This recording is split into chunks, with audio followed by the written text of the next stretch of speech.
venture forth to the mountains to creep, seeking treasures hidden deep within the earth. A crystal quest, a magical birth.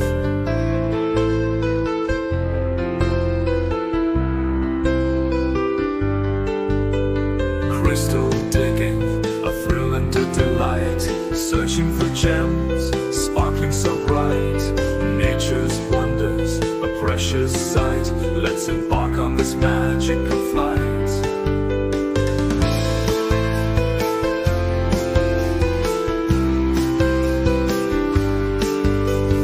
Winding trails and rocky terrain, I follow the clues, a treasure to gain. With every strike, a hope takes hold, a crystal's beauty, a story untold.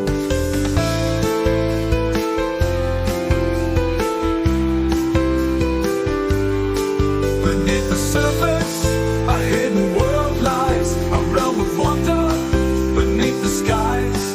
With careful hands and a patient heart, we'll uncover treasures from the very start.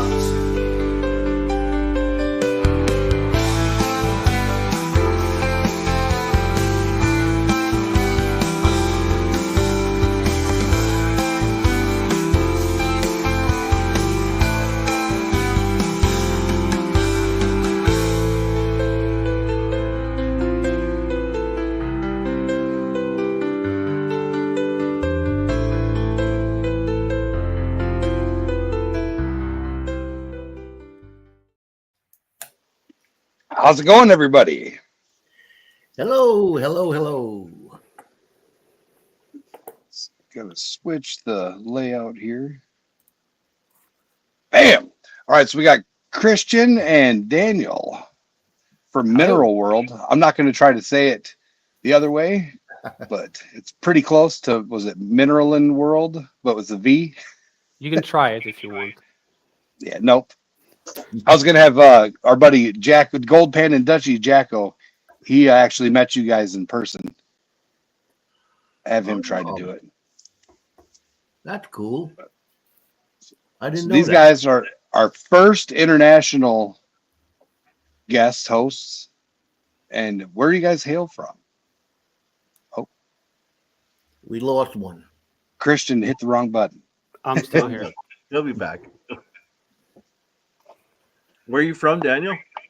I'm from the Netherlands, so maybe better known as Holland, or if people are not too familiar with geography, Amsterdam is also fine, but I don't actually live in that city. But some people just tend to say, okay, Amsterdam is the Netherlands.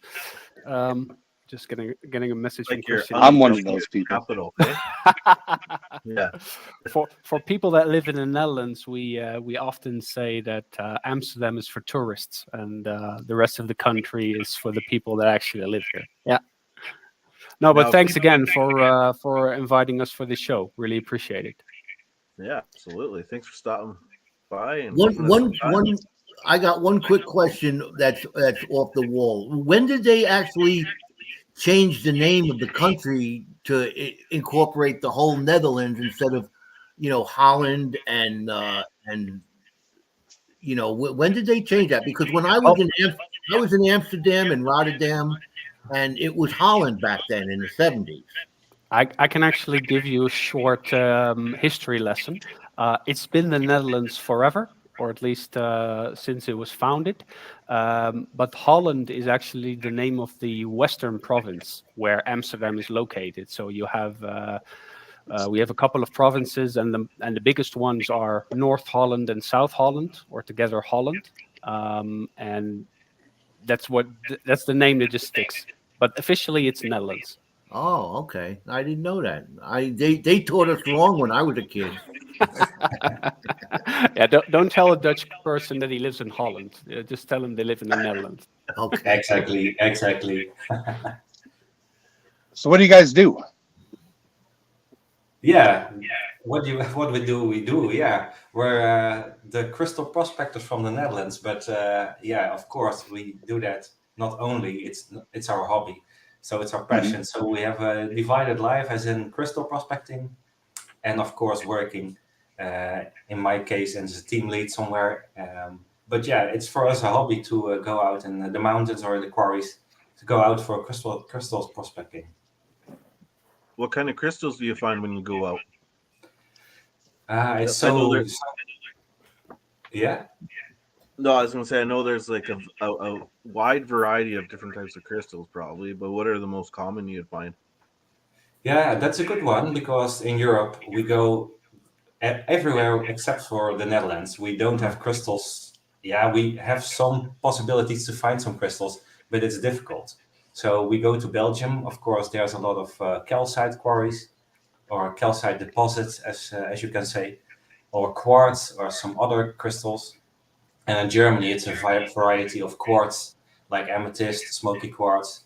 But there's a lot of things more. But the main, crystals we are finding are calcite pockets or, crystal like quartz, smoky quartz, amethyst. Oh, So cool. that's the main thing we find. Yeah.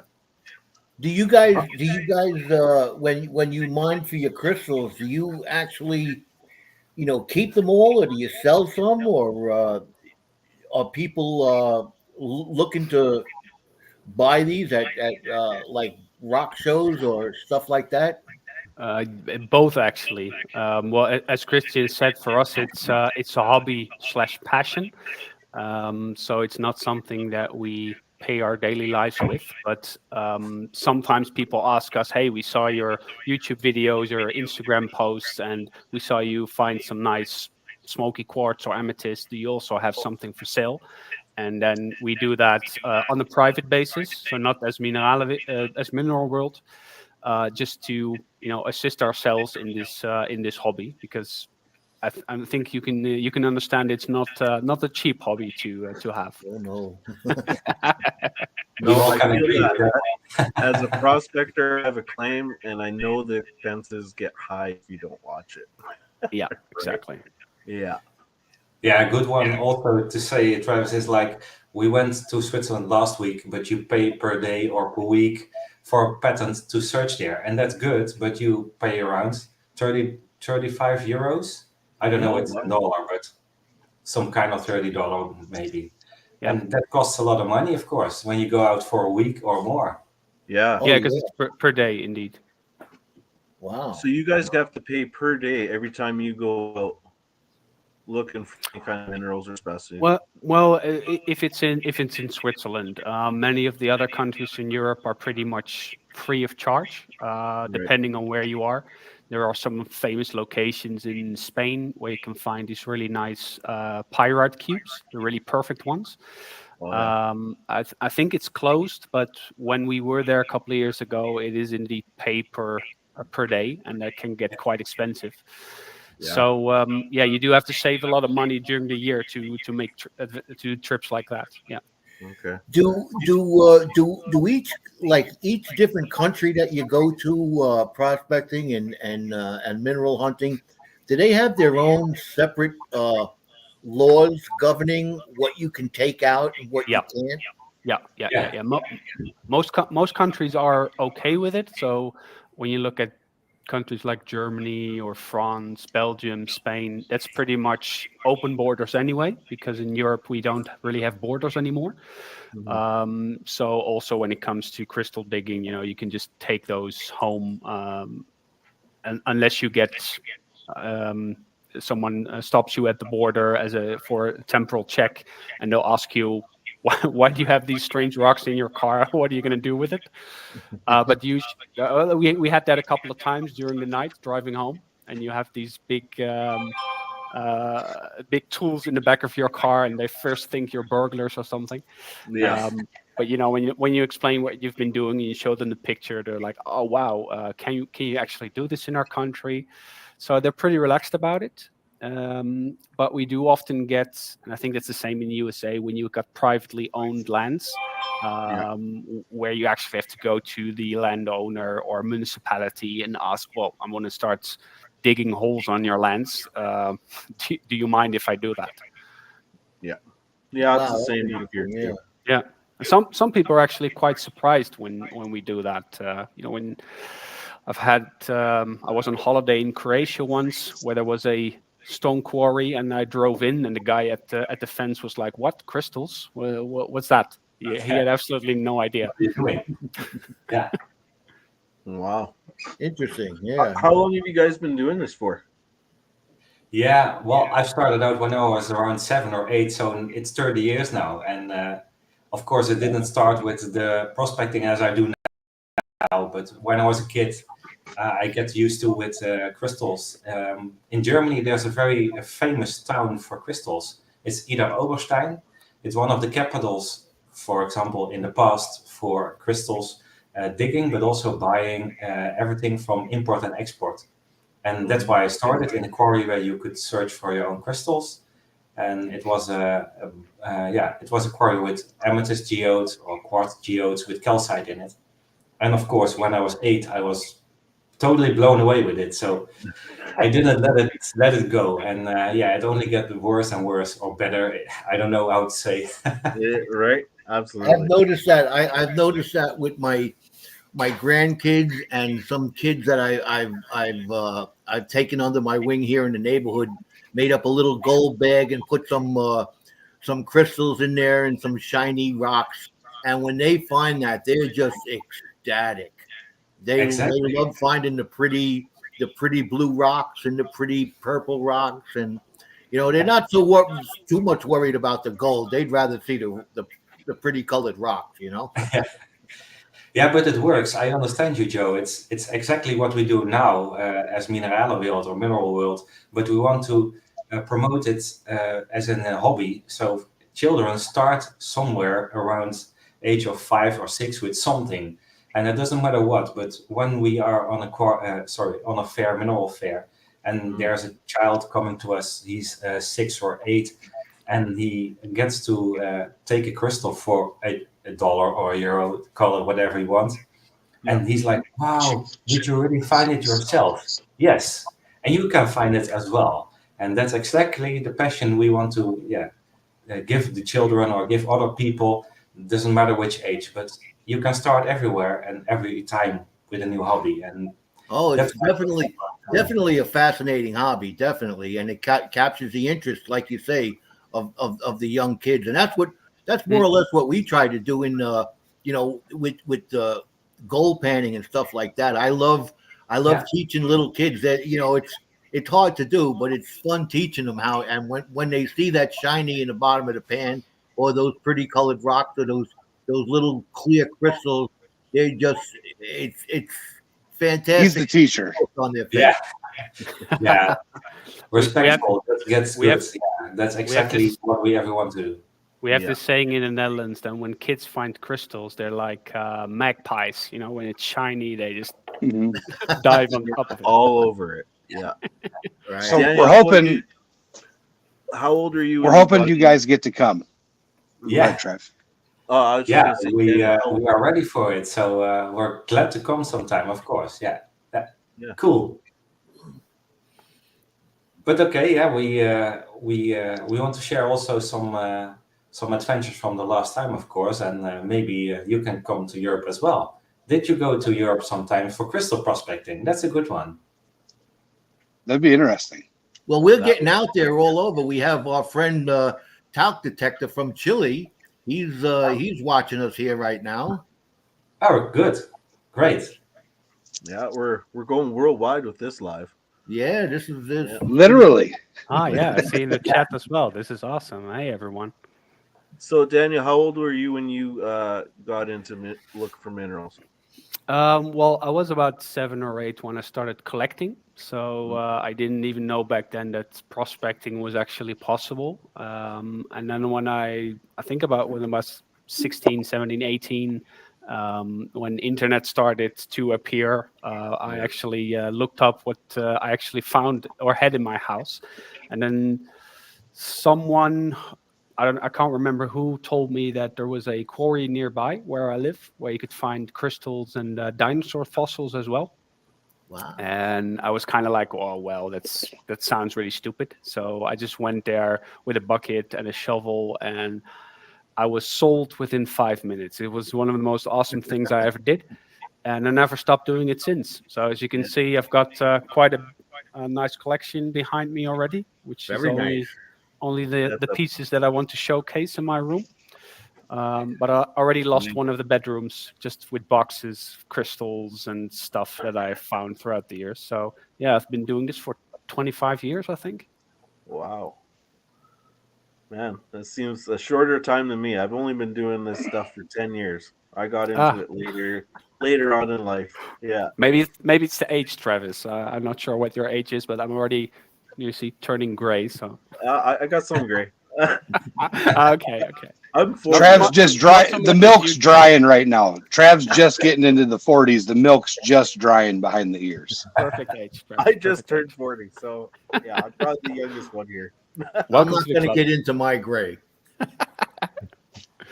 That's a good one. It's the George Clooney look, Joe. There you go. So, my thing I like to ask people is, I'm a dreamer. I want to go places, but if you could go anywhere in the world to look for anything, regardless of rules, regulations, all that aside, if you had permission, where would you go and what would you look for? I'll start with Christian. He's on top. That's a good one. I thought about it because it's a question I get a lot, and that's cool because there's one crystal as of a child when I was 8, I saw on a mineral fair, and I bought it for myself. It was very expensive, and that mineral just keeps on in dreaming and in my mind, and I want to find it myself.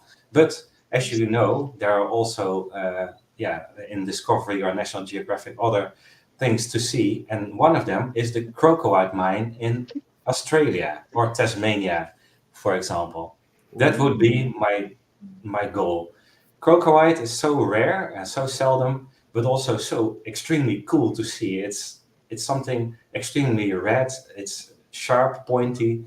It's nothing compared to every other crystal I can find in Europe or maybe in America as well, or USA.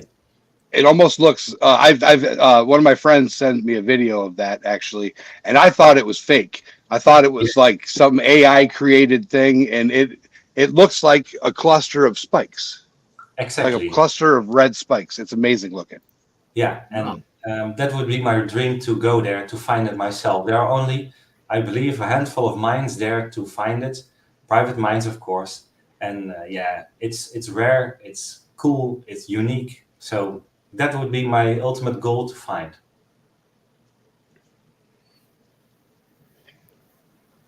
All right, Daniel. Yeah, well, it would have been on my top as well, but then Christian beat me to it. Well, you're going to ride with him. You're going to be flying with him, right? So you guys rode together. So now, where are you taking him? Where are you taking Christian? I'll take it as a good second. Well, I'm a really big fluorite fan. And one of the dreams I have is to find a really big purple fluorite. I already have quite a lot of them on the left side of my display cabinets right there. But there's an old famous mine in the northern part of Italy. It's completely flooded. However, it's been closed for a couple of years. But I do hear stories of people going in and finding really big, dark purple fluorites undamaged. So I still have a dream to go there, even though it's probably forbidden. So you didn't hear it from me. But any other location with nice fluorites would be fine as well. I'll go with you as well, Daniel. Yeah. Okay. Good. Yeah, Good. Yeah. Good. But I'll join you with the crocodiles as well, because I was already smiling when you told the story, because I've got the exact one in my top 3. Yeah. If I'm not mistaken, I think we have quite a few fluorite mines in California, don't we? There's scattered throughout. We've got a couple here. Well, not mines, but there's locations where you'll get more greens into the purple, and then some are the pinks into the blues. But the further, like in Arizona and Utah and Colorado, there's an area where there's just the ultra deep purple where it almost looks amethyst. Oh, wow. Yeah, Yeah, those are the ones. Also have from the past, I believe it's closed, the Elmwood mine in Tennessee. Yep. It was very, very famous for its exclusive fluorides, but yeah, it's closed, I think. And that's not too far from me. Really? I think we're little under 2 hours away from that. Yeah, it's kind of that way. I would say Yeah, just just open right your over own here. mind there. Just start out. Yeah, just do it. It would be good to start there. Well, next to that, I'm also a really big fan of smoky quartz, and then the really dark ones. But luckily, Christian and I already found some awesome locations in Switzerland, and we even found nice ones last week when we were there. So I already checked that box that I no longer need to go that well. I do, but you know what I mean. Yeah, yeah. Anita from Madtown Magnet Fishing Adventures say hello, Daniel and Christian. She's from up in Wisconsin, almost Canada. Cool. Almost Canada. Yeah, Cool. pretty much Canada. Greetings from the Netherlands. Nice to see you here as well. Yeah, yeah, exactly. It's good to know everybody at the moment. So a majority of your videos are not in English, but they are closed caption available. That's how I watch your guys' stuff. You guys speak excellent English. So when are we going to get a video in English? Dang it! we could do the next one. That's perfectly fine. But then we'll do just one video, because usually when we take these videos, it's like a 4 or 5 day recording. Especially when we went to Switzerland last week, we were pretty much recording throughout the day, and then during the weeks we produce, I don't know, 3-4 videos, something like that. But yeah, we can do one in English. That's fine. So one of the things I was looking at having done for ours is AI creates a terrible translation. I believe, but what I wanted to do was have someone that speaks a different language but also speaks English take the script and then do a voiceover. So you guys could voice over your own video into English as well. I mean, it would look like the old Japanese kung fu movies, but still, we would like, because you guys get a lot of cool stuff and your videos are top quality. Thanks. But I have no idea what in the hell you're talking about. Neither does AI or Google. Like when you do the summary, it's like they found some pretty crystals and went on long mission to do so. Yes. Okay, cool. Okay, but I want to know, like, more. I want to know more. Yeah. So is that something you guys would consider doing for your international? And yes, I know they say who speaks 2 languages, bilingual, 3 trilingual, who speaks 1, Americans. Yeah. Yes. But well, we have discussed this together a couple of times, and I think only just since of this year and last year we started to get more people following us from abroad, so outside of Netherlands, Belgium, Germany, where Dutch can be quite understood quite well. So we already started with the Dutch subtitles, which we type in ourselves. That usually takes the most time when editing videos, getting those subtitles in. But yeah, speaking in English, for me, it's perfectly fine. I've been an English teacher in Thailand for a year, so I don't mind. Christian, what about you? Yeah, for me, it's not a problem. The only thing I'm thinking about, and that's a good one, Jericho, when we make videos, it's not scripted at all. It's just the feeling and the excitement at the moment. And what we have encountered when we are going to talk English to each other, well, we are making jokes, of course, when we're searching. So when we're prospecting together and we make jokes and we find a pocket, then it's the first emotion that comes to mind is just it's a Dutch word.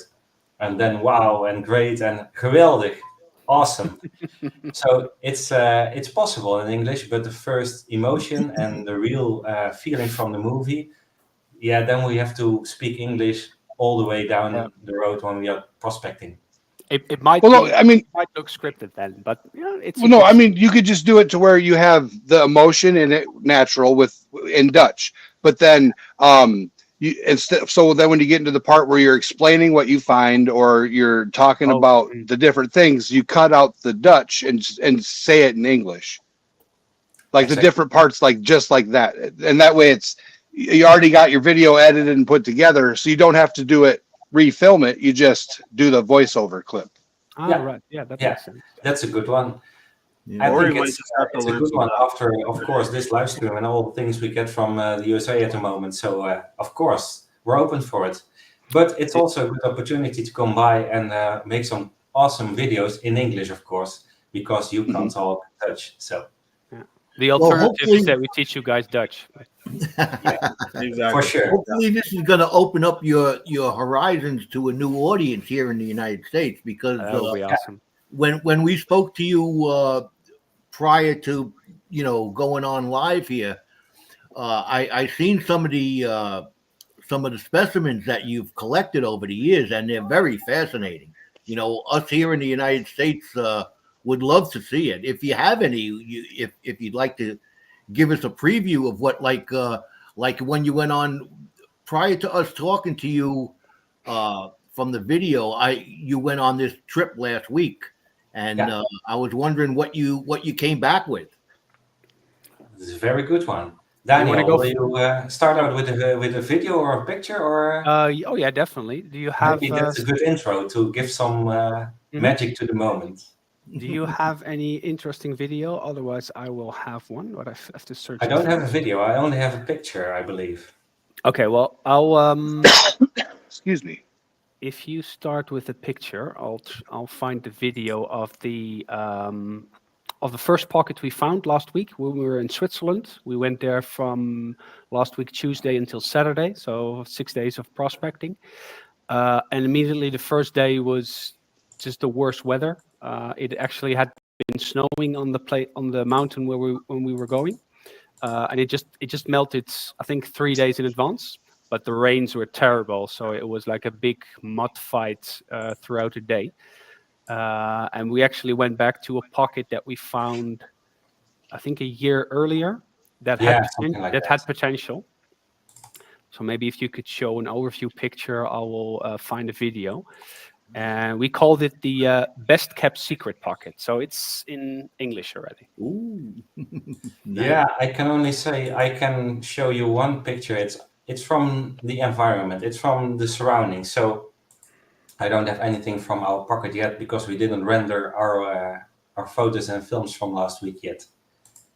But as you can see, this is where Daniel was in the mountains last week.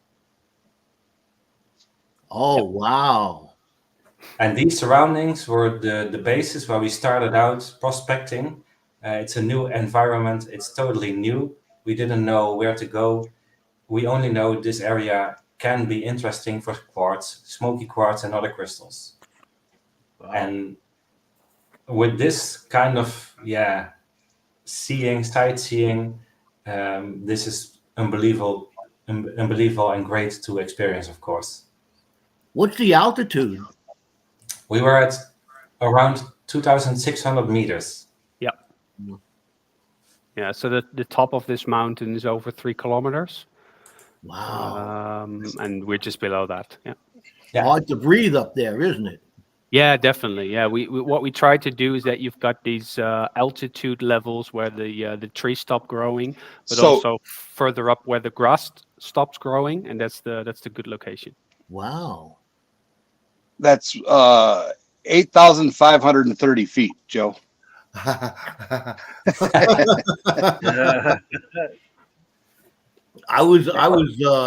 think I was 6,300 feet up in the mountains in Montana, and I was having a hard time breathing up there. He needed an oxygen tank. I have to say, we hiked around 2 hours, maybe, Daniel, to go to a spot where we thought it was interesting. But it was not step by step, but after 5 minutes of hiking, you have to stop. Because we also carry our bag with tools, hammers, chisels, pickaxe, water, something to eat. So, we had to stop numerous times to get some air. It wasn't that difficult. It wasn't very high. More than around 100, maybe 200 Swiss stralers. Straler is a term. It's a crystal prospector in Switzerland. Those guys go up the mountains way higher, and they are really there for weeks in a tent prospecting there, and that's around 3,000 to 4,000 meters. And you can guess how high that is in comparison to us. But okay, for us it was already it was good. It was doable, but it's not like you are going to walk there for 5 to 6 hours. Right. I'm just going to share the document. Let me find it for a second. Yeah, you have something, Daniel? Yeah. For some reason, I can only share my screen instead of a picture. That should be fine. Yeah, so if you open the picture and then share the picture as a window. Yeah. Yeah, exactly. So share screen, is that right? Yep. Oh yeah, got it.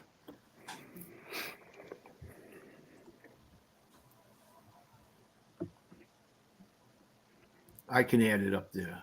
Yeah, perfect. So this is the pocket that we found, and it was actually not raining right now, so we removed all the water, but you see this horizontal line where it gets dark, and that's actually the quartz and chloride vein that we followed. And just below the dark corner, so you see all the equipment on the right side. There's some rocks and a can there as well. Those are actually already plates of smoky quartz and rock crystals. But just on the left side where it's dark, that's where the bigger crystals form. So you see like a small cave, and those are the pockets that we search. Wow. So from there, we just dig into the hard rock all by hand, and it takes a lot of time, especially when it's raining. How So- deep do you go? This is about 2 meters into the mountain. Wow. How thick is that vein? When it started, it was a few centimeters, but the pocket itself was 15 centimeters high, so it's half a feet or something. Yeah. I've got one video as well where we actually remove all the rocks in front of it, and there was a big crystal in the just that flushed out, so it was in the mud. Let me share that one as well. I should be able to select the video. Yeah, this is the one.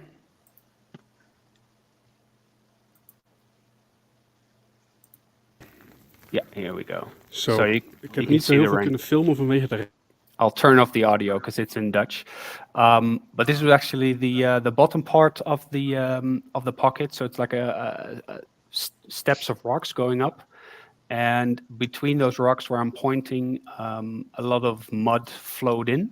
So there are actually also crystals that came out of the pocket that broke off and that flushed through the rock itself. So there's a big slab with smoky crystals, as you can see. Wow.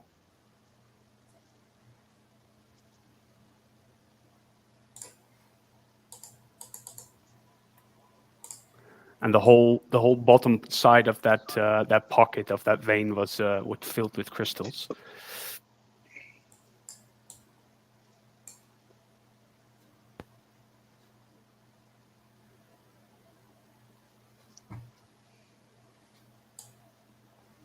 Yeah, so that's the big one I seen on Instagram. Yeah, that's possible. Exactly.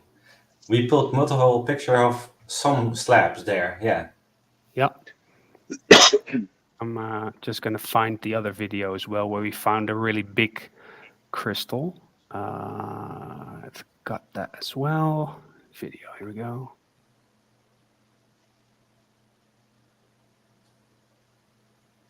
This is the one, I think. Yeah, here we go. So as I mentioned, a lot of those, from those slabs, a lot of big crystals flushed down. And we found a big Het one in there as regent well. nog steeds. En het is... So you see Christian digging, moving all the topsoil layer. But for people beginning with this hobby, you don't actually see anything here. It's just completely mud. But there's so many crystals here below this mud.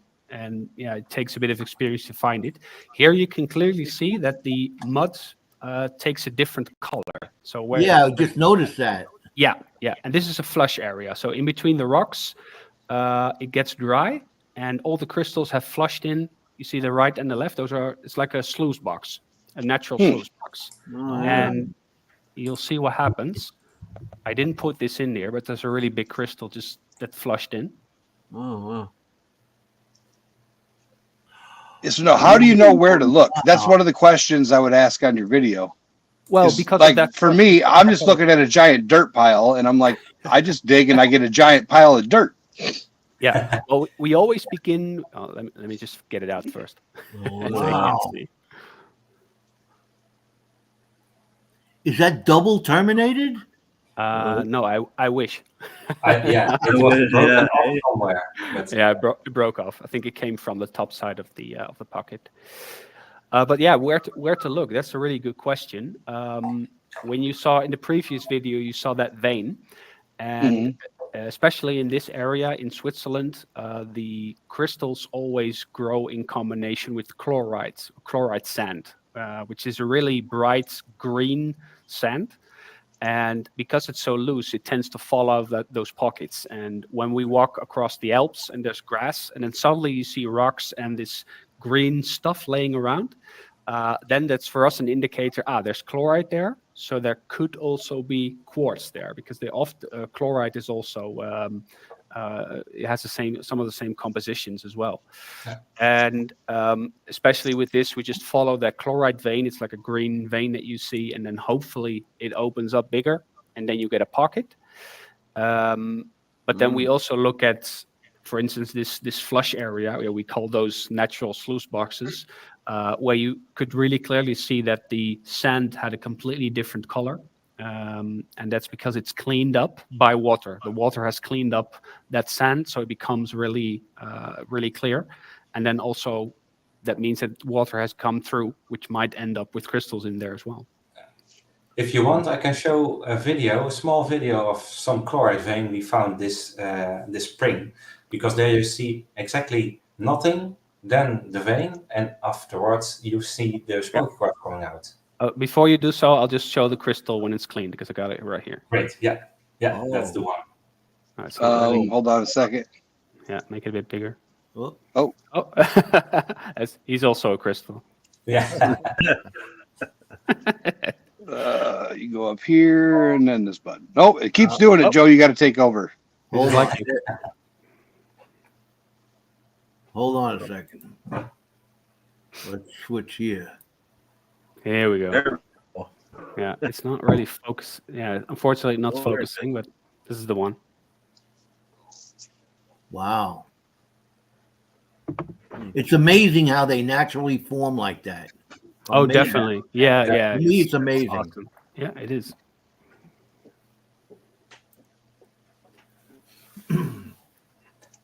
I'll present you guys the video, if it works, of course.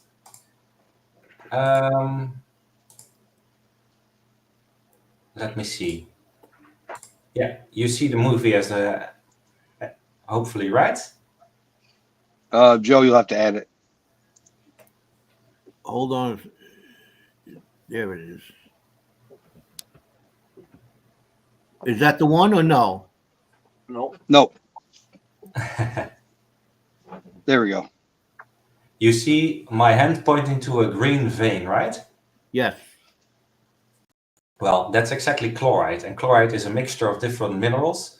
But in this video, you see the vein, it's around 3 centimeters. You can see it opens up, because I saw it was like green sand, and green sand, the chloride, gives the opportunity to get bigger, and the crystals can form freely in there. And I've just found one very amazing thing there, and this is the one. As you can see, it's just found. It's dirty, but you see the crystals lying in the dirt and in the chloride. Wow. That's cool. And this was from last spring, so we were very excited to find this, because this clarity, it's good to find. Quartz can be a little bit dull, of course, but this is the higher quality we want. Oh, man. And of course, you'll see one crystal right there in the middle is pointy. Yeah, this is it after I've cleaned it with water, and this is it after cleaning it better. Oh. Wow. You see it's light smoky quartz, and the chloride is encrusted on a part of the pocket. Yeah. Afterwards, I cleaned it out, and now I have it a little bit more clean, but it's not ready yet. But it's like this now. Wow, that's beautiful. Cool, right? Very nice. Wow. That's exactly, yeah. You find chloride, you don't know what you see because you only see a green vein, yeah, sticking out of a rock, and you don't see a crystal. But after opening it and searching and don't give up, yeah, you find something like this. That's the cherry on the cake, they say. What do you ever find anything? Make me bigger. Let's see if I can't make me bigger. Hold on a second. Can we do this?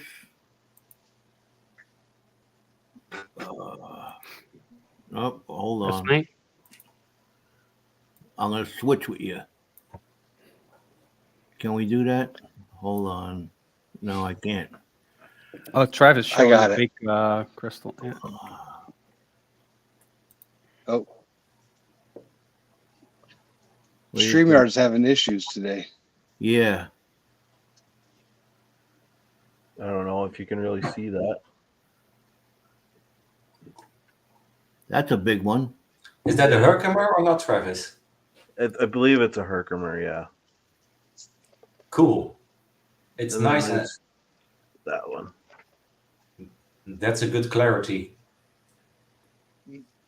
Yeah, this one's really nice. I like this one a lot. Cool, cool. Yeah. Nice. Now, what I was, let's see if I can't. Can we do? I can't move anybody. There we go. These StreamYard's stroking out, Joe. I got you. Hillbilly teeth. Yeah, that's what we call hillbilly teeth. But Okay. it's white crystals in a cluster. Right. What exactly are they? This definitely looks like a quartz cluster. Oh, that's what they call the quartz cluster? Yeah. Yeah, yeah, I believe so. Okay. Of course, it's not 100% visible because of the picture now, but it's it could be easily quartz. Yeah, yeah. Yeah, we found this is from I guess it's down there in North Carolina. We found that. And you went out there. It's an open field, or what is it exactly? Is it a quarry, or how does that work? So, it's adjacent to an old mine workings, and it's just on the hillside. There's areas where there's scabs of it and slabs of it. I'm not sure if it's from old tailings or what, but it's just there. Okay, cool. But you It's found one it of those yourself. locations. Yep, it's one of those locations. We're having issues here with I guess StreamYard or somebody. He'll be back. Yeah, he'll be Yeah. back. When we were prospecting for gold down there in North Carolina, that's when we came across what we call hillbilly teeth or those quartz clusters. Cool. And to me, it was I never seen anything like that. So that's why I grabbed it up real quick. Yeah. But But it's a good quality. for us to understand, we haven't searched for gold anywhere or somewhere. It's new for us, but you are more expertise in that. But quartz and gold go often together, right? Or am I Yes. wrong?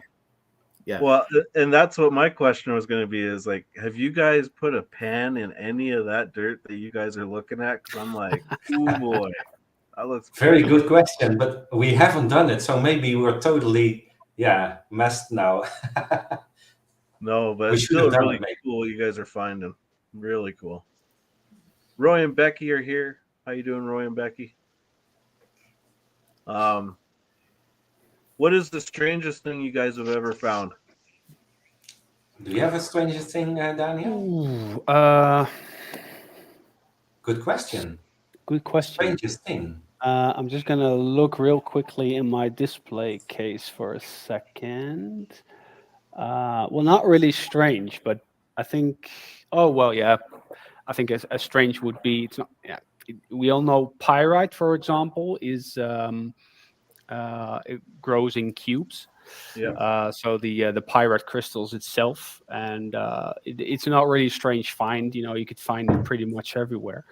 But what I found pretty strange is that the location that we went to find these pyrite crystals is that they're so ridiculously huge that everyone that has ever visited either me or Christian's house and looked at those pyrite crystals, they're like, oh, those are not real. You've polished those or you've cut them, because they're just a couple of centimeters big, perfect cubes.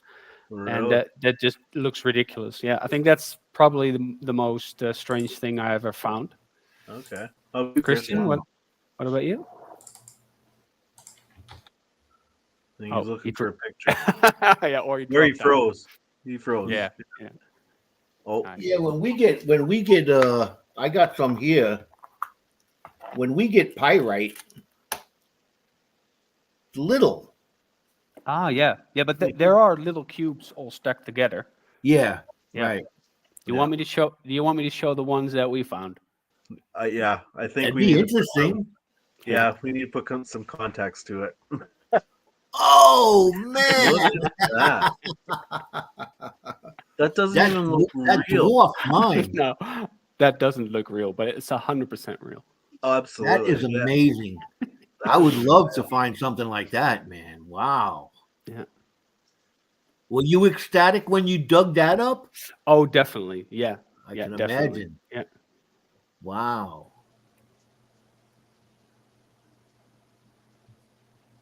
Yeah, that's something else. I would. That would be amazing for us to find over here compared to what we find. Those little pieces. Yeah. So that's a beautiful piece, man. I see. Daniel, will you stop sharing the screens? We finished. Am I still sharing a screen? No, we're all up here. Okay. I just got a glitch, I believe, but you showed us. You showed the pyrite, I believe. Daniel. Yeah, correct. Yeah, correct. Yeah, correct. Yeah. Correct. Cool. How about you, Kristen? Sorry, Travis, I didn't hear you. What is the strangest thing you found? Yeah, I also wanted to say pyrite. Of course, Daniel and I have the same adventures.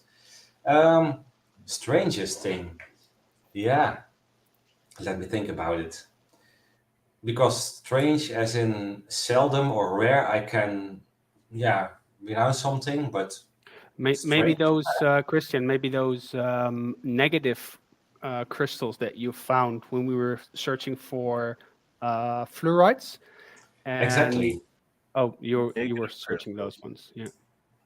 Yeah, It's called. Yeah. What's the name again? It's a really difficult word. incrustation crystal. Incrustation crystal. So when you have a, let me explain. If you have a crystal that has some overgrowth of another crystal, it takes that shape. So if you have like a fluoride, which is a cube, and you got quartz on top of it, then the quartz itself also forms over that cube. But sometimes the original crystal erodes away. So the fluoride is gone. But then you still end up with a quartz that's completely square. Really? Oh, And that's I can the, show you. I can show you if you want. that's what it's called incrustation form. Okay. We found. I'll show you a picture of it. I just found one. Like this. I think, Joe, you gotta bring it up. yeah. I'm gonna have to. Let's see. Hold on. There we go. Oh, yeah. Oh, This is a quartz cluster, but you see a bright, a box. shape, of course, and that was over fluoride crystal. So the fluoride crystal is gone, totally gone, but the quartz grew over it, and now you have a negative of the fluoride crystal that was there. Oh, Wow, that's interesting. I can show another one. I don't know if this works. You see another one now? No. Not yet. Okay. That's too bad. Yeah, I think No. if you You might have to take that one down. Yeah. unshare and share again. Yeah. Yeah, but you can see, of course, the negative one, it's cubic, and there was another crystal. So that's strange to find, of course. It's also cool because the negative crystals or the incrustation is some kind of second or third generation of crystals going over another. Right. And then you really know how many millions of years Mother Nature needed to crystallize that and to make it like it is now. So that's very cool to know.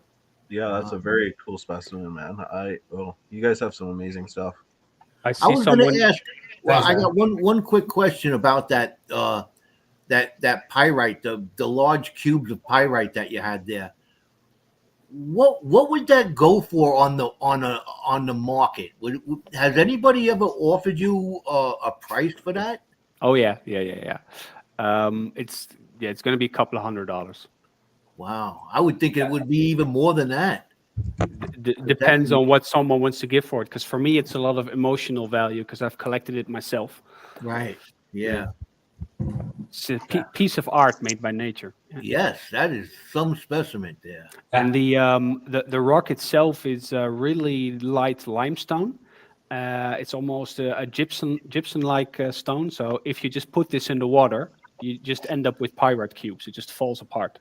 Oh, Wow. So we had to prepare a lot of these pieces by putting them in liquid glue, so that the host rock tends to harden up a bit. Otherwise, it just falls apart.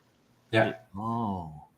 Often when you are searching Rockbutcher, for pyrite crystals, they fall out of the host rock. Unfortunately, you have to or take a big one home and prepare it, or take it out and extract every crystal, or hope for the best that it will stay in. But it's difficult.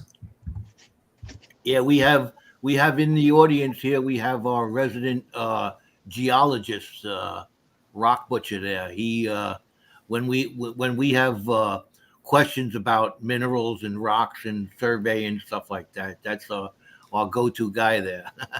Yeah, I see it. He mentioned the crystal form as epimorph. That rings a bell. Yeah, we know about pseudomorphs or pseudomorphs, but epimorph, that sounds familiar. Very interesting. Those are some specimens you have there. Have you ever found any double terminated crystals? Yep. Of course, yeah. Of course, but maybe Daniel more than I have, because he went to Italy, and there you can find also in, I believe, a part of the Italian Alps, double terminated crystals. It's something like ℍ𝕠𝕠𝕘𝕠𝕝, but it's ℍ𝕠𝕠𝕝 is always the name is connected to the place where it's found, of course. right.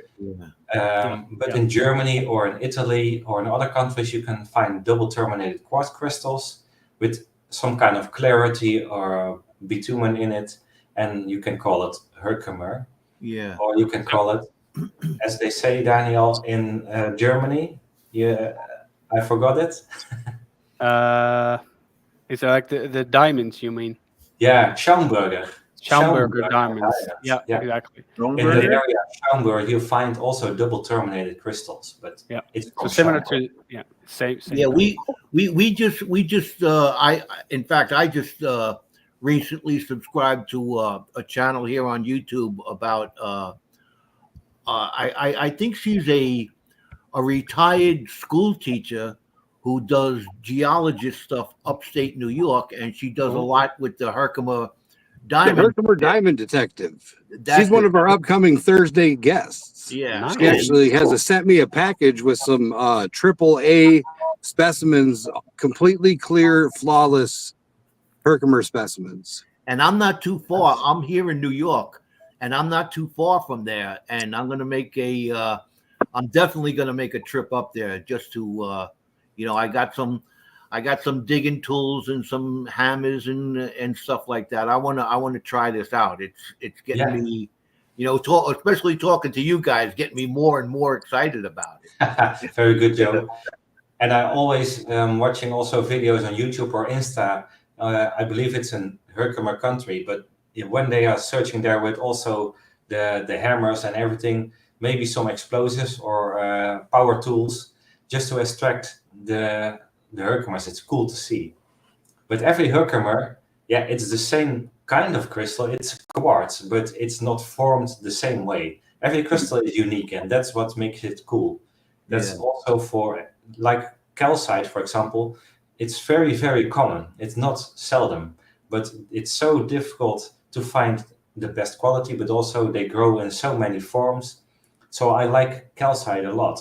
You can find it in every color, I presume in every color, or maybe not one or two, but yeah, a lot of colors, forms, sizes. And every country has calcite, I believe. So it's just where you find the nice one and the big one and the good one for your display case.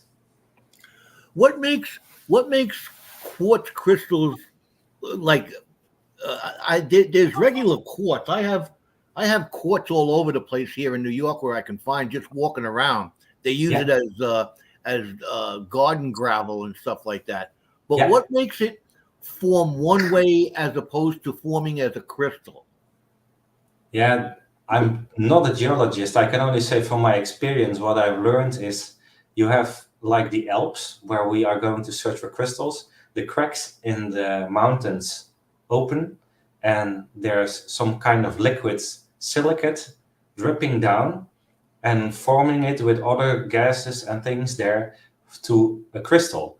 But when you have the massive earth in beneath, of course, there's not much room. They form in veins or big veins. And gravel, for example, we have many gravel pits in the Netherlands with So tons of our quartz. geologist says time and room to grow, Joe. Exactly, the room to grow, yeah. Because when you have a vein and it's totally filled with silicium and it's going down and encrusted in the mountain, it doesn't form open to a crystal, but it is quartz. So gravel or sand, for example, sand is around 70%, I believe. So maybe the geologist can explain. It's formed out of quartz. So sand, as in the desert, is also quartz. Oh, wow. But it's think that- micro quartz, of course. Yeah. I think a really So- good example for crystals growing, or at least a shape, is when you go to a cave and you see these, these stalactites hanging from the ceiling. Then the cave itself is the void, so that's a huge pocket, and it's actually calcite minerals that form into a pipe or Oh, yeah. a Okay. I shape. never thought of it that way. It's Yeah. not really a crystal, so it's not completely geology the good answer, but the concept of, indeed, as was just mentioned, that you need time and void for it to grow. Yeah. Oh, I see. Okay, yeah. Wow. Very interesting. I love learning about this stuff. I have one of those curious minds. That's why I ask. I don't know. Sometimes I think they're dumb questions, but I'm curious about the answers, and you guys really helped me out there. That's for sure. Cool. And there's no dumb question, of course. It doesn't exist. Everybody's got to learn, and I don't know everything. I don't want to know. Well, I've learned that early. There's never a dumb question. I've learned a lot of things throughout my life. Learned to do a lot of things, and the only way I learned it was by asking questions. Exactly. That's just what we do. And like you are going to ℍ𝕠𝕠𝕕 country, where you are searching for pockets. The good question is, why is the one ℍ𝕠𝕠𝕕 like that, and why is the second one like this? What happens in the last millions of years to grow it like that? And that's mainly the reason. I'm also curious. I don't know the answer for it. Nobody does. The nature does, because it formed it like that. It's like, it's a bit of misty this, but okay, we can't clarify why crystals the one way formed or the other way formed. Always, it's not always clear. Yeah. I don't know. I got yeah. I had some crystals. I think that I won in an auction or something like that. But I think they were cut like that. Mm. You know, Possible. a lot of people cut them and pass them off as crystals, but to find them naturally in the earth, like you have the pictures there, that's what I'm looking for. Yeah, you often see in mineral fairs these big crystal-shaped quartz, and they're like completely straight and then have the right tip as you would see in normal growth, but they're like this size. Yeah. Those are indeed cut from a massive quartz. So they cut them up and they polish them to look like a crystal, but it's not. Yeah. Yeah. Usually, crystals from nature they have imperfections. There's like Yeah, the towers. That was from Native Arizona Adventures. Yes. Joe. Yes. I have them. They're around. I got a memory from like an elephant. I'm telling you. So do you guys do like local fairs and shows and stuff like that? Like, how do you guys get your name out and about? Yeah, a good question, Travis. We do it in a lot of ways, but of course, a lot of it is online. So, for example, we've got a website, ℍ𝕠𝕠𝕕𝔹𝕚𝕚, but also YouTube channel, Instagram, Facebook. But our main focus is YouTube because of our movies we make, and the website with a database with localities where you can search for crystals, but also information about everything to start prospecting. Right. And the link tree is in the description. It's one of the top links in the description for all the lives. So if you want to find all their different platforms they're on, you can click the link tree. It'll show their website. He did an excellent job. I gave him an assignment, and the next day he sent a better link tree than any of us have. Right. That's a bit of a marketing background. Yeah. And the mineral fair, because it's a hobby for us, we are not mineral dealers. Of course, we sell something to make our hobby possible. But we go to around 5 mineral fairs a year maximum. The biggest one in the Netherlands, we are always there, and also one of the hosts with an exhibition. Last time it was about the Swiss Alps, so that was cool, of course. But every time we have a theme for our exhibition, and we are there answering all the questions and also going on pictures. We also had a child around 12 years of age. He was a big fan of us. He wants to have an autograph, for example. That's very cool to have. That's just a compliment to get when you are just a hobbyist and you make your YouTube videos, and he's motivated to go out prospecting, and he did already. So that's cool. That's and awesome. from what I understand, we have a mutual friend, don't we? Yeah. Yeah, Exactly. we learned that as well. Yeah. We heard for those out in the chat there from the Netherlands, they're good friends with ℍ𝕠𝕠𝕕𝔹𝕚, who often comes on to our channel. He's one of the Treasurefam here, and we love him to death. He's funny. He's a nice guy. He's a Yankee fan, and I'm sure he's out there rooting for the Yankees because they're winning right now into the ALCS. So, but we have a mutual friend, ℍ𝕠𝕠𝕠𝕕𝔹𝕚. Is he in Yeah, the the chat world right is small, now? right? Nope. So he's listening. Okay. I talked to him earlier today. His wife grounded him. He's listening though. He is listening. He might comment now that I put his. Well, we got Dutchy was naughty.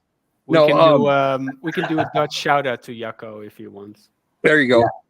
Yeah. So When you're grounded and you're only missing the Netherlands American version, that's too bad. You have to see this, of course. Well, I'll do that, Christian. I'll do that in Dutch right now. So, Okay. Hey Jacco, alles goed, jongen. Fijn dat je aan het luisteren bent. Helemaal tof. Ik zou zeggen, blijf onze video's kijken, zowel van ons, maar ook van de Amerikaanse gasten hier. En dankjewel voor je support. Helemaal top. Nice. I hope he heard that. Oh, he'll definitely watch. But yeah, Dutchy was actually met them at one of the shows, and comically enough, I seen pictures of. He took a picture with you guys at your table, like he did a selfie thing, and then I was like, "Hey, I recognize the name," and then that's what led to me finding you guys on the YouTube. Yeah, that's very cool, Jericho. But everyone, thanks for finding us, and of course also giving us the compliments, because we don't get always the support everybody gives us. Because when they say, "Hey, you're making videos, but you don't share where you're searching," yeah, also people say that. But we discussed it a lot, and we discussed it also with you guys last time. It's a difficult world when you want to share everything, but when you share everything, it can be destroyed also. So Absolutely. we are as open as we can, and we don't get always the credits, because everybody wants to know, hey, where are you? It's at which spot, and where is that pocket? Yeah, But yeah, okay, yeah. when we do that, then it's over, of course, for the mineral prospecting as we know it now. Yeah. Yeah, because we've had that happen a couple of times where there were either public quarries or natural areas where you could dig for crystals, and then it was either through us or other people. It was, the news got spread that you could find good crystals there at a specific time, and people would actually go there with the dozens and just plow the area. And usually those landowners don't really like that, so then they close it up, and then it's basically over. It's usually people ruining the thing, Yeah, and not pointing any fingers, but it's something you have to be aware of. Yeah. I Similar see to what Dog with the Never sell your treasure. Yeah. Yeah, exactly. He said, "Don't share it," and yeah, it's very difficult. We want to, but it's exactly not possible. So thanks for the understanding, of course. I saw this is just an interesting question from 406 Miner. Can you put mineral claims on the crystals? In Europe, it's a bit different than in USA, I think, because it's country bound. So pretty much in none of the countries you can have claims. So if you find a pocket or a good location, and then you come back a couple of weeks later, it's probably empty because people are just allowed to clear it up, unless it's your privately owned land. But for claims we don't really have, with the exception of Switzerland. And in Switzerland, it's actually written by law that when you find a pocket, then depending on the province, you can claim 10 square feet around that pocket if you leave your credentials and some equipment, and then by law you own that land for a year.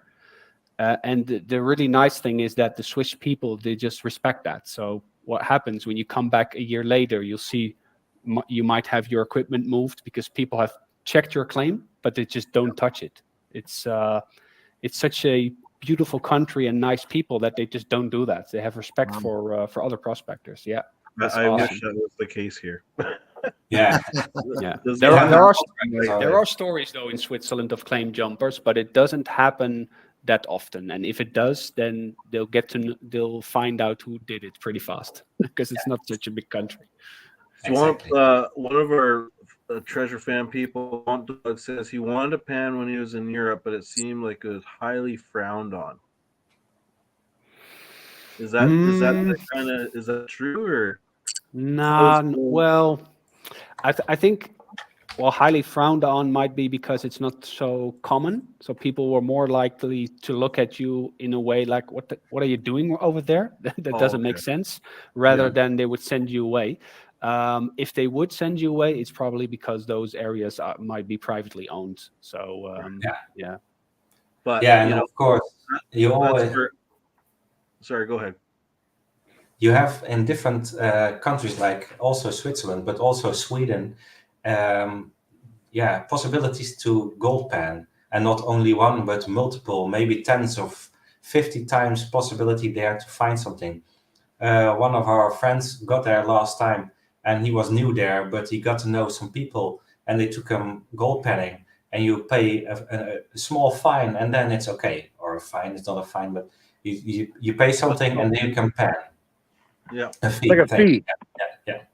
So it's possible, but it's not so common. Yeah, when you have a gold pan in the Netherlands, people are going to see, what is that? What can you do with that? So Dutchie goes on the Rhine, and he sent some of us dirt from the Rhine, cons from the Rhine, and the gold is very, very fine.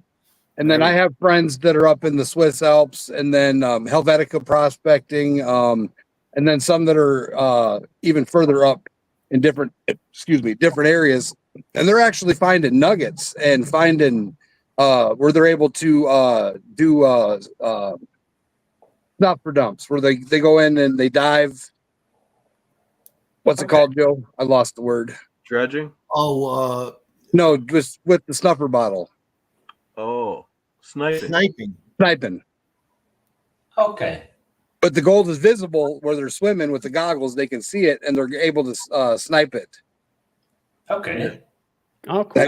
Have you guys ever thought about adding a little gold panning and a little prospecting to your Swiss Alps and Italian adventures? I think those nuggets that they find actually come from us when we throw all the dirt down the mountain. I was gonna say, you said nuggets, and Daniel's eyebrows raised. He's like, "Ooh, really?" Yeah, it's probably us. Daniel, I have a secret. I really have a gold pan. Yeah, I know. Yeah, he knows. He knows. I'm But joking. It's a bit of the same when you start talking about agates and micromounts. Because Micromounts, it's like blasphemy. Yeah. But there, yeah, of course, it's a possibility. But the downside from it is I want to go up in the mountains, go hiking, go rock climbing, go prospecting. Gold panning, of course, is cool, but I did it once with a friend of mine. We didn't find anything, but that's not a problem. But you're gold panning and you don't know 100% what you're doing, so you really have to get to know it. Yeah. And next to my hobby as I have now, I don't have the time to really go into diving or deep diving into every lecture and every interesting information about gold panning. I want to do it good or leave it. We just need to plan a trip. When you guys go mineral hunting, we'll just come behind you and do some gold prospecting. You're welcome, Travis. Please join us. Yeah, no problem at all. You dig and we'll pan. Yeah. No problem. I'll accept. It's a win-win situation, I think. I think so. Yeah. Yeah. Yeah, it all starts out in the Swiss Alps. So from that place on until the Netherlands and Germany, you can gold pan everywhere you want from the Rhine or whatever, and then you can find it. So I think Switzerland is one of the reasons that we stuck to digging crystals only, because it's such a beautiful and inspiring country that when you get up those mountains and you just look at those views that you don't even bother to go panning anymore. Yeah, that first photo that you put up there, that was something else with the mountains in the background, and the Swiss Alps are just beautiful. Yeah. Always wanted to go there. Yeah, as we say, just come by. You all are welcome to visit us, and we go up the high mountains, of course. I remember one thing that stuck out in my head when I was there. I think we were traveling from France through the Swiss Alps or something like that, and we stopped to have something to eat on the bus. It was a bus ride, a bus trip, and we stopped, and they gave us sandwiches. And I had to get another one because the bread was so delicious. I'd never had anything like that before in my life. My mouth is watering now, and this is back in the 70s. I'm remembering this, how delicious that bread was up there. I don't know why. But you ask him where he put his car keys, he's got no idea. So Robert Worley, he's one of our rock hounds from Colorado. He sent some pictures he wanted you guys to see. This is angel wing calcite. Okay. Interesting. I'm not sure if you can see it. It's visible, but it's I can see the calcite cuts right. He found that out there in Colorado. The soda bread, Joe? No, it was regular. It was like French. It was just, they called it French bread. It was on a sandwich. We had a couple of slices of cheese and some, I don't know what it was. I just remember the bread. The bread was delicious. What is the furthest you guys have traveled look for minerals? Yeah. Daniel first? For me, that will probably have been the eastern part of Europe in Croatia. When I was there on holiday with the kids, and Croatia itself, a bit of it's the outskirts of the Alps as well, so you actually pass them. And the area where I was in was a limestone coast. Yeah, pretty much like that. So there were some limestone quarries there where I went in to find calcite. And it was there as well. And when I got home, I found out that the calcite was actually fluorescent as well. So that was really cool. Oh, wow. Crazy. But those were really small crystals. So they didn't make it to the display cabinets though. But at least I know from, it's the furthest I've ever been to dig crystals. Yeah. Oh, wow. How about you, Christian? He dropped out, I think. And he froze. I do. Go ahead. I do know that he went to Oman, to the Middle East on holiday as well, and he did some prospecting there as well. Oh yeah, yeah.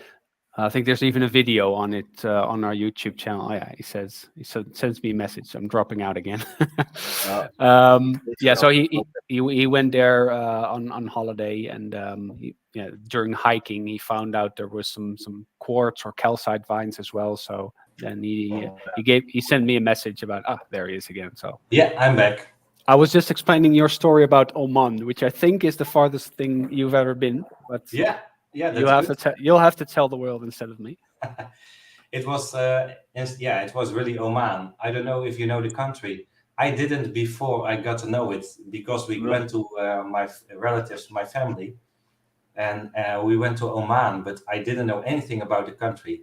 I can show you a picture if you want. Sure. But I was in Oman for about a week and a half, and Oman was sand and much more sand. So as you can see me here, you see me in the mountains, right? Yeah. We see it. Everything was sand and it was desert, and I didn't know anything about it. But I went prospecting for a day, of course, in my short pants, and I just found calcite everywhere. The whole mountain was calcite. Everything was calcite. I didn't know why. This is the calcite I can share you guys, but it was the furthest I went for crystal prospecting. Wow, this one. That's cool. Have you guys ever thought about coming to North America and doing some crystal hunting? Oh, definitely. Yeah. It's something we do want to go in the future, just to expand our horizons a bit as well. You got any kind of prime locations you're thinking of, or that you kind of have your sights on, or? Well, not yet. Maybe the more known locations, so where the fluorites are found. And I saw on a TV show once that there is a mountain where you can find amethyst as well, but I can't remember the name. I think there's a place right here in North Carolina where you can go up and just pick it right out of the side of the hill. Then that's probably the place to be. Or even here in Canada, Thunder Bay, where our geologist lives. That's a famous one as well. Yep. Yeah. Thunder Bay is really famous, also in Europe. Yeah, here it is. Thunder it's Bay Hiddenite, North Carolina. It's got the amethyst, then it's got the fluorite, emeralds, rubies, and sapphires. It's crazy what they have in that little area. Yeah. Well, I've got to say, of course, we don't really know everything about crystals prospecting in America, because we know you guys and some other now, but for us it's virgin area. So please, we go there, but we can go somewhere without knowing anything, but that doesn't bring anything. So you have to have your connections, you have to have your permits. Yep. So before I'm going to America, I want to know where to go.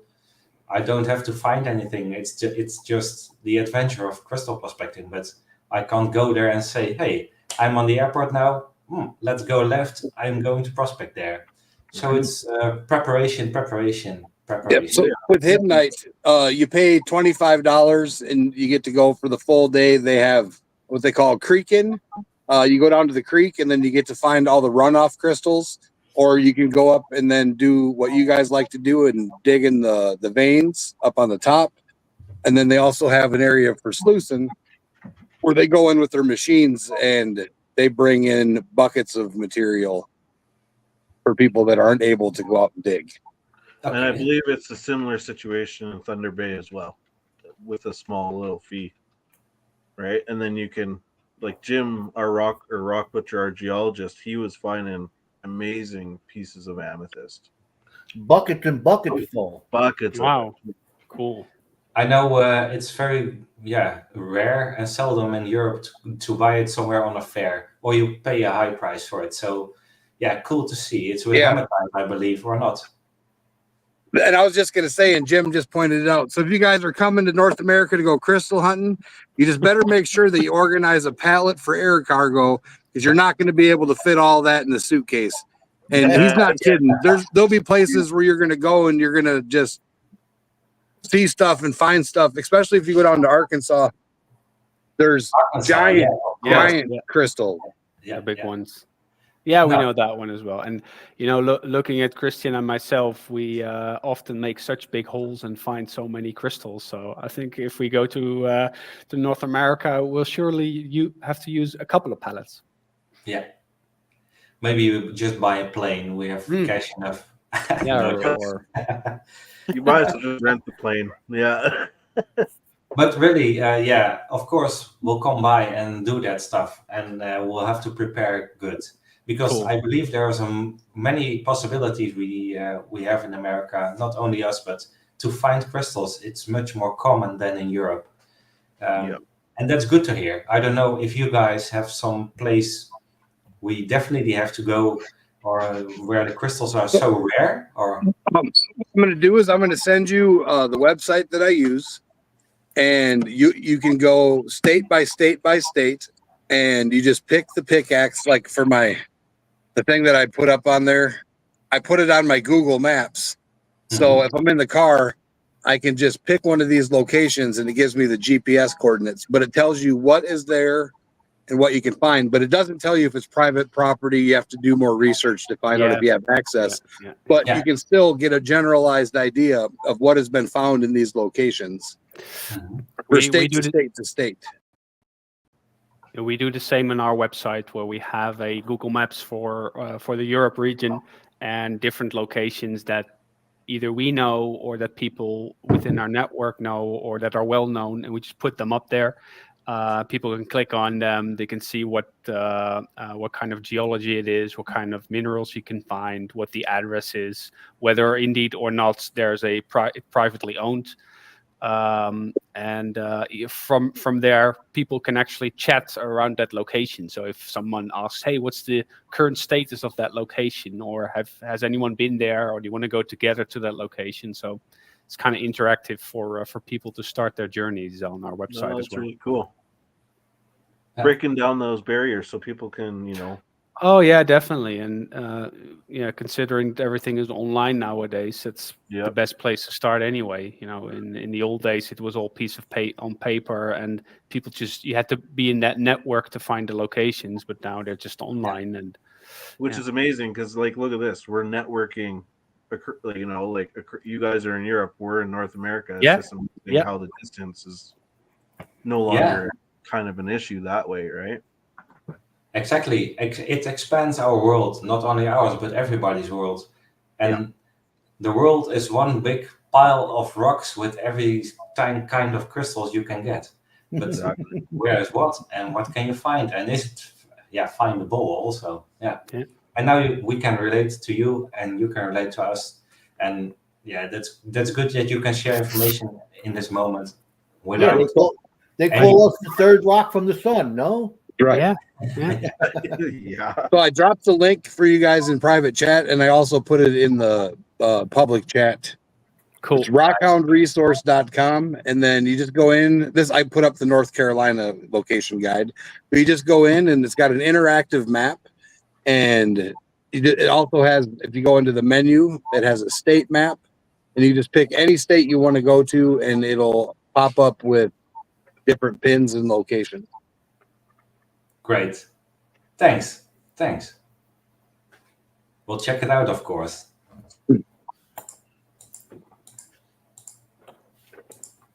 I was just checking on our website if we also have locations in the US, and apparently we have some. Yeah. At least I can click on, not on the state, but USA as in general, and there's some pins on there as well. So we have plenty of things to still do. Yeah, cool. Yes. For sure. Trav, you're gonna have to share that in your chat. What's that? Hang on. Share Because that. it's not RTMP in. No, I see. Oh, yeah, it's the wrong one. I like it so. All right. Okay. Yeah.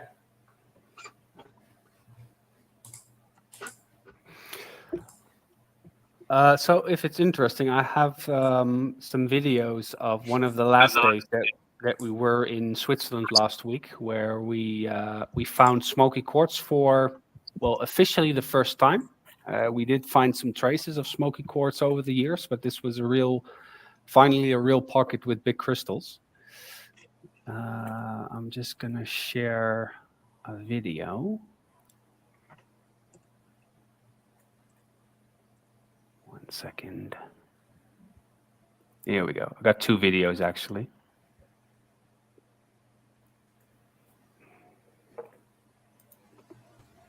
Zo, maatje, we hebben een nieuwe plek gevonden. So this was, yeah, I turned off the audio. There was a piece of wall that actually collapsed there. So we saw it from afar. The rock was a completely different color. You see, it's really light. It's a granite, and we already found some traces of smoky quartz there. But then we hit the jackpot right there. Wow. It's double terminated smoky quartz. Yep. Holy, look at it. Just sitting there for you guys. Yeah, exactly. Just sitting there. Oh, wow. What a find. Wow. I like how it's kind of twisted a little bit too, hey? Yeah. It's And twisted a little bit, yeah. And you can see the chloride here very clearly as well. So the green Yeah, stuff. the greens. Yeah. Yeah. Yeah, that was a really cool find because smoky quartz is more rare than normal quartz or regular Right. clear quartz. But the Swiss Alps are famous for it. But we didn't find nice or very nice specimen in the last years. We did find, of course, good pieces, but we want to have more or better pieces to improve our own collection. And this was really a good find. Yeah, it's another small one that we found. Unfortunately, not on the host rock, not on matrix, as we would say. That's for us the ultimate thing to find. But yeah, you can see the happiness. Yeah. What is in the smoky quartz that makes it smoky? I think Geologist question. I don't know. I think it's a metal. Yeah? Yeah, I'm not sure. Maybe rock. Isn't it tin? But yeah, it's radiated, but there's some kind of a trace mineral in there. Zircon. No, it's something different. Zircon. That's what our geologist says. Oh, it is. Okay. Cool. Okay. Yeah. Oh, okay. Nice. Radiation zircon. Zircon is radioactive. Oh yeah, that's the one. Okay. Yeah. Then I have to stay at home at the moment. So what you're saying is that if you put that smoky quartz under one of those radiation detectors, it'll go off? Yeah. Really? Really? Oh. Wow, I didn't know that. I also didn't know that. Very interesting. Very. So shipping it. So if you come down here to Smoky Creek and get a giant pile of smoky quartz, you might not be able to ship that back. Yeah, maybe not. You might be stopping at customs and doing a He pop says it's swap. not dangerous. He Okay. says and it's not strong, but it will read. Okay. So it's Wow, really that is small very radiation. interesting. Okay. Okay. But that's good as for us to know as well. I didn't know how it started out being quartz or rock quartz or or smoky quartz or amethyst. I know it was radiation, of course. Other crystals like hematite or other things that collide because it will be something, but that it was radiation. Wow. Look at Whoa, that. look at Yeah, that was one of the best finds we had last week. that. Oh my god. Yeah. How much? Smokies. How much? That is beautiful. Oh my I god. bet you can get a pretty penny for that. Yeah, I've got it here. Oh, all right. Let's get this down. Hold on. Can we make them bigger? There it is. Yeah, here you go. Oh, So it was the same pocket where we found that big one, but unfortunately we were too enthusiastic to actually film it like the other videos. Oh, yeah. But it was you can really see it's really dark, and I still have to clean it so that the host rock becomes more white, so you get the real contrast of the dark brown smoky quartz and the white granite beneath it. Yeah, Yeah, but we know about people getting excited and not filming stuff, don't we, Joe? yeah, we've got the same problem. We always we keep on reminding ourselves when we're on the mountain. I think we tell each other like 20 times, "Oh, don't forget the film. Don't forget the film." Yeah. Oh, right. Yeah. But we forget it. So Joe's in the 1800s gold mine, and they found a 5-pound gold nugget near this area. A 5 And pound. yes, and he's metal detecting, and he's not getting any signals, nothing. It's clean. And then all of a sudden, his metal detector goes crazy. So you'd think, maybe get the camera, right? Maybe, yeah, maybe. Yeah. But Might be a good idea. he didn't get a monster nugget, but he did get something cool. Yeah. And I yell at him every day about it. So Okay. It's 1818 to 1836 was the years that was made. What is a lock? It's a Padlock, lock. yep. Yeah. Cool. Wow. Nice. A piece of history right there. Absolutely. Very old. Yes. All right. So Robert sent a picture of barite, but my phone overheated. He wants to know what you guys have for barite. Oh, Well, we are. Yeah. Oh, Daniel is doing like this. yeah. We are also already. very active in the barite finding, but it's. I don't have it here, but we have found a small area where you can find a barite. It was small, greenish, yellowish, but ultraviolet. When you have it on ultraviolet light, it Oh, just that one, yeah. heats up like that. But we have multiple barites found in last years, also white barite pockets. I can share a picture with that. I'll try to grab that big one from the display cabinet afterwards, but I have to walk through it because it And you, weighs which one? From Belgium or from Germany, Daniel? from Germany, the one that weighs about 100 pounds. Oh, that one. Yeah. what do you mean? You can't just pick it up and bring it over here? No. I'll throw it. I'll pitch it. Yeah. Just toss it. It's ridiculously heavy, the barite. Yeah, it doesn't make sense. We actually find 100 pounds. Wow. barites on weight in Europe. So they often grow on the top layer, just below the mud. So the barite crystals are covered in dirt and mud, so you don't see them. We just pick up the rocks and we weigh them by hand. So, this is barite, and we take it home and then clean it up. Oh, Yeah. wow. That's I can crazy. share a picture if you want. It was a barite pocket we found. It's not the best quality crystal you see, but you have an indication how it was. Let's see, which one is it? Would it be this one? No. Nope. Oh no, those are that's the videos. You'll see it? That's a video. Hold on. I think it's below here. There it is. Is that it? Oh yeah. You see a picture of us with 2 barite pieces in our hands. Yep. Right. And we found this pocket. It was about 2 meters when we finished it, but it was non-existent when we started. It's just a pocket. And the cool thing is we made a video and we didn't know it, but Daniel made a video of it when I accidentally found it, probably, but I didn't know there was a pocket. So I just pointed at something. Hey, there could be something in it. And we didn't go on there. So it's a cool video. You can see it on our YouTube. Yeah, you see during the intro of that video, you see Christian tell the audience about where we are, and then it freezes that video, and you see some arrows I've put on the still where it says pocket right here, and he's sitting in front of it, but we didn't know. Yeah, that's like the desert rose formation of barite. I've got some barite samples that we found that look like roses. They're really pretty, but they're not big. They're just little. Oh, desert rose is barite? Yep.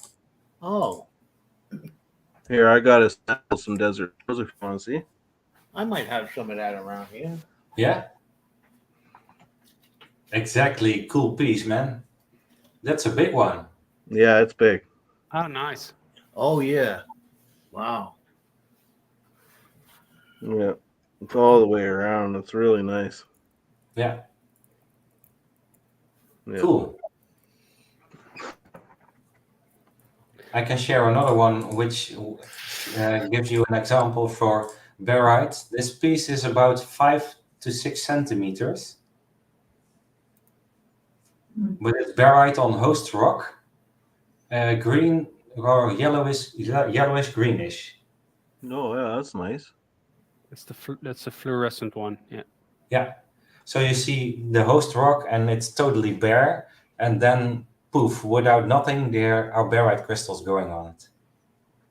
Wow. And from this pocket or this cave we were in, we have so many pieces, and it's so cool on our ultraviolet light. And the link I just dropped is the one where he points to the pocket. Yeah. Cool. I'll grab the really big one that we found in Germany. So I have to put off my headset because otherwise I can't reach it. And he gets a hernia after it. Better get his weightlifting belt on. Yeah. Yeah, but barite, is it very common at your locations or? Not around here that I've seen, but out in the Colorado area and. Wow. That's a big piece. Yeah. Yeah.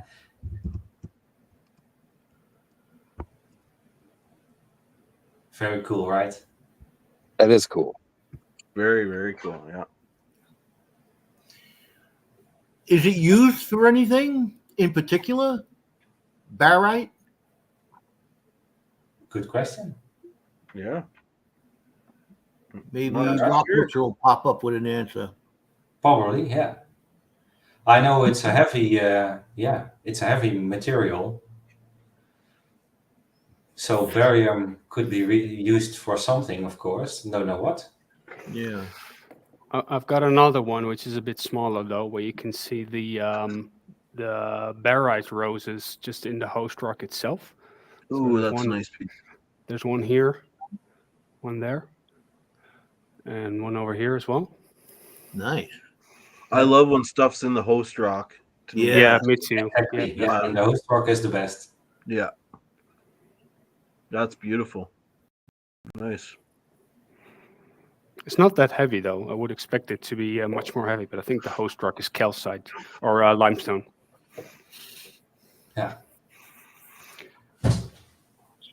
So, I didn't find this rose. You want to know where I found this rose? Backyard. Thrift store. Really? Really? Yeah. A thrift store. Oh, that's cool. Yeah. And you paid $1 for it. Huh? And you paid $1. $1. Yeah. Right? So it's a good pick. It's a good pick. It's a good pick. Yeah. Exactly. Yeah. Cool. It's, you can find some nice rocks and stuff at thrift stores. It just kind of has thrown me for a loop. I'm like, I would never have expected. Well, when we go to thrift stores here, we can't find crystals at all, or it's not common. It's often already sold somewhere or picked out or whatever. You can't find it very much here, unfortunately. Yeah. People know the value of it. Here, Yeah. the market also is rising the last 10 years. So, for example, the biggest mineral fair in the Netherlands was with 1,000 visitors for a weekend 10 years ago. It's an example, I'm not sure, but for example. But now you have more than 3,000 to 5,000 people a day. And you see everybody is getting to know with crystals for in-house or for just a collection or for displaying in some cabinets. So yeah, it's really rising here. Yeah. Nice. Also with you guys, or is it stable there? I say it's probably more popular where you guys are than it would be in North America. Like, it's popular here. Rock hounding and crystals is popular, but I think it's a thing that's growing. Well, I've noticed that, there's a lot of, if you go to flea markets around here or local places that have them every once in a while, you're always going to find a table that has various different types of rocks, that polished rocks. A lot of rock tumbling is done here in the United States. Yeah. Okay. Yeah. And people, I stop at them all the time. And, if me and my wife are at a flea market or something like that, she'll point out, oh, there's a table over there that you'd be interested in, and there's all kinds of rocks and stuff and minerals. Yeah. So That's there's good. a lot in the United States. Yeah. Yeah, it's good that it's there, and it doesn't have to be always high quality specimen for the highest prices. You have to have a mixture of everything, and otherwise it will be only rare to have or rare to buy, and that's not the best for crystals, in my opinion.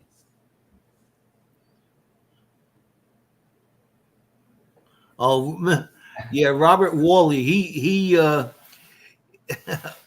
while back, he promised he was going to send me some rocks, and he walks around and he picks up interesting rocks out there in Colorado, which he has a lot of, and the box kept on getting. It was a small box, and it was a bigger box, and a bigger box, and a bigger box, and he finally sent it to me. It had to be somewhere from 30 to 50 pounds of rocks that he sent me, and I still haven't gone all through them. There's so many different types of rocks. I don't know that much about rocks, but I know they're things that I haven't seen before. Even included, he found some dinosaur bones in there that he sent. Wow. Cool. Yeah. Thank you, Robert. I appreciate that. Cool. Let me see. So back to the questions. If you didn't rock hound for a hobby, what would your hobby be? That is a good one. Are you a secret guitarist, a drummer? No. Yeah. I would probably do something which I also now do quite a lot. That's improving my house. It's I don't know what the English word for it. Handyman? Handyman. Yeah, that's probably I would make it a full-time hobby. Probably. Yeah. Oh yeah, having a house that's a never-ending project. Oh yeah. When I bought it 15 years ago, it had been abandoned for 2 years, so it was a complete mess.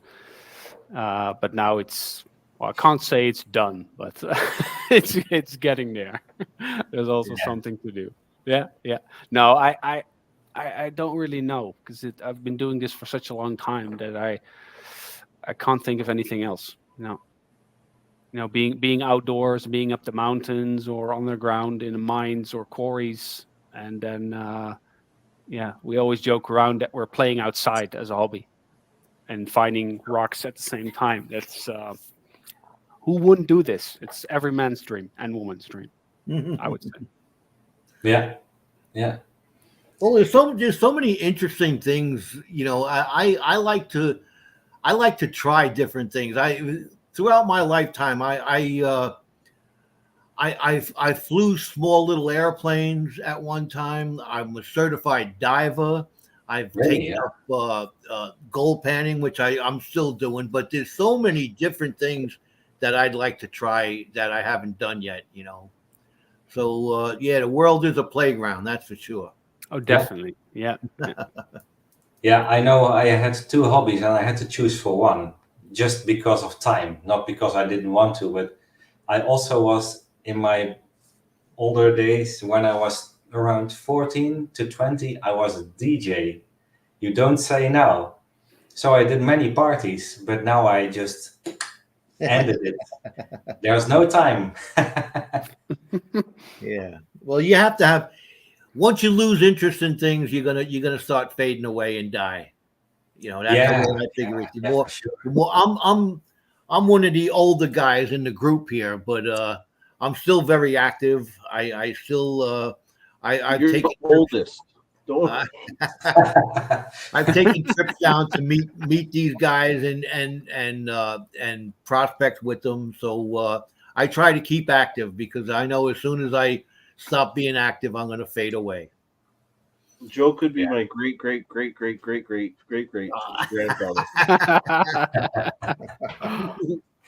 Yeah, my handle here is Gold Eagle, but they dropped the G and they just call me Old Eagle now. Old Balls Eagle. Bald Eagle too. Joe, I think it's really cool that you're still so active. I mean, absolutely. You know, if I look at other people that are a bit older, they would just sit down and do nothing. So really nice, excellent. Keep on doing that as long as you can. As long as I can, I will. Yeah, definitely. So then we'll make the same live stream in about 50 years when you're 110 or something, and we'll do this. I'll be really good at panning then. Yeah, like this. Exactly. Cool. Yeah, well. Talking about all this stuff made me want to sluice. Now I'm so we're seeing that you're going. You're quite active, actually.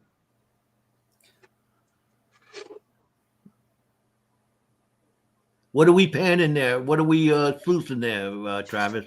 This is this from your claim? No, this is from Montana. This stuff. Oh, Montana cons. Okay. So this stuff is where Joe needed oxygen, basically. That's where this stuff is from. Yeah, we have a one of the people in the chat there, 406 Miner. Mm-hmm. He's from Montana, and I met him on the YouTube channel and told him that, you know, one of my bucket list things was to go to Montana and pan for gold, and he says, "Come on out."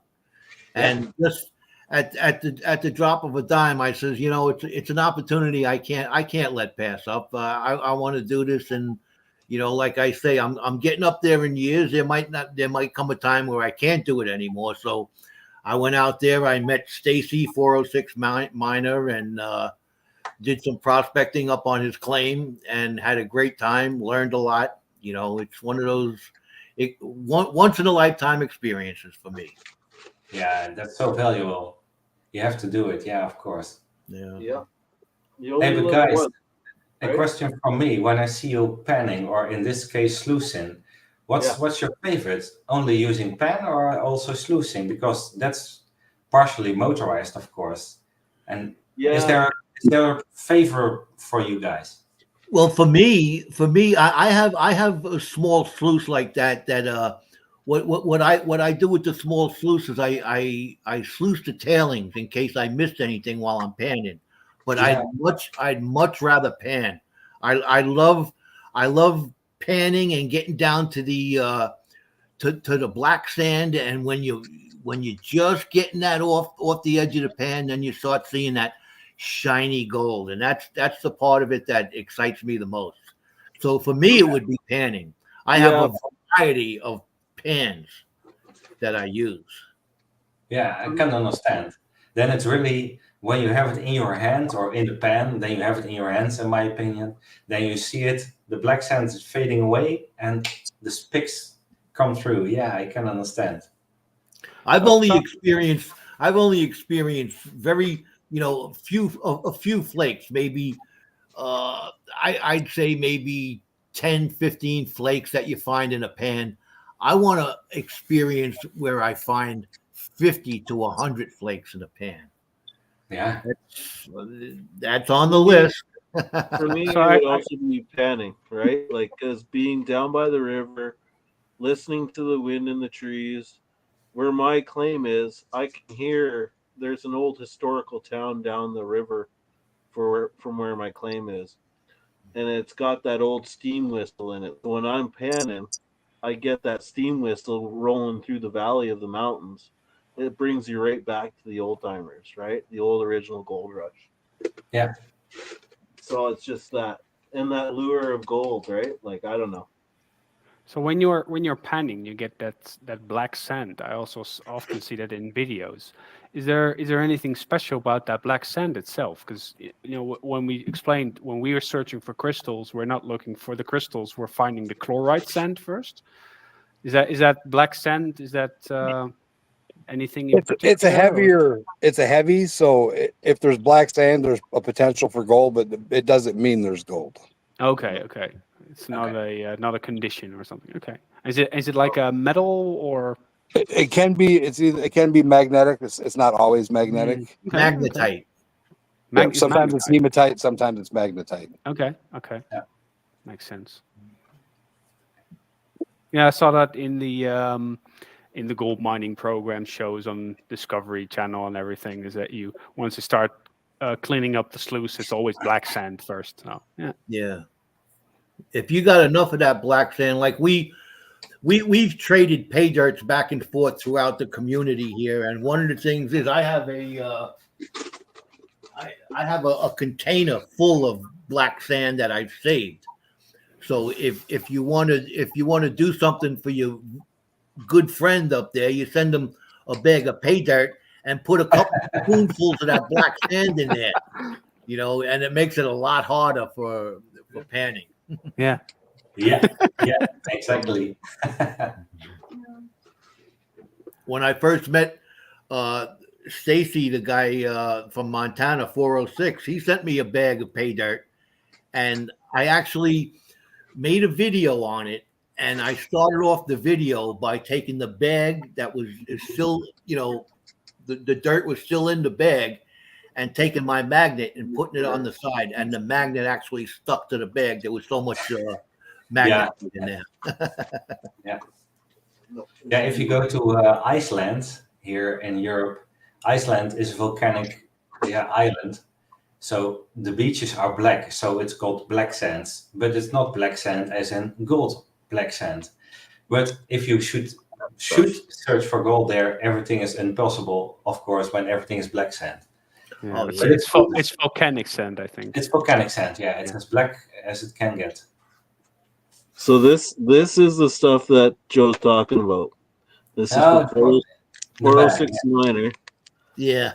and it's called Cape D sand. It is pure, fine black sand. I don't know if you can really see it. Yeah.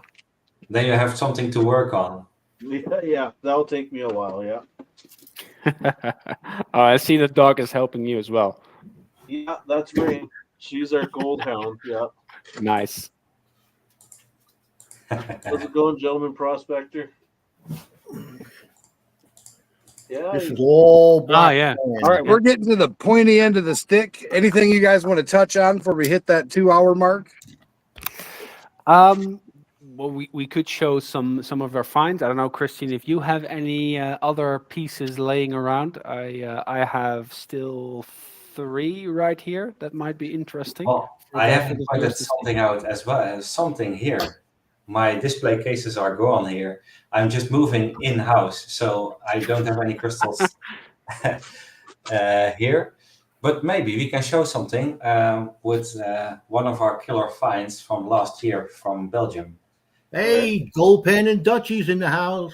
Oh, there he is. Hey, hello, There he Jacco. Hello. And now in Dutch, Jacco. Goedenavond. Hello, Jacco.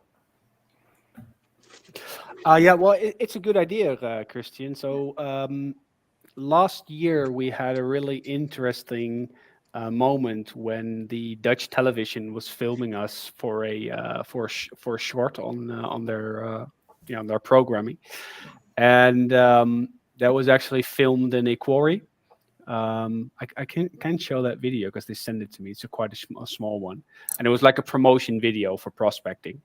But the funny thing is that when they left after the recordings in the early afternoon, we kept on digging in the hole that we actually showed in that video, and we extracted even bigger crystals from that pocket. And so we called them, please come back, but they were already miles away. So. But for that place, it was a seldom find, as in the quality and the size of the crystals. Yeah. Shall I do that video that they made first, the small promotion video? It's really a nice recording that they made. Yeah, sure. It was actually they sent it on TV. Give me a second if I can find it.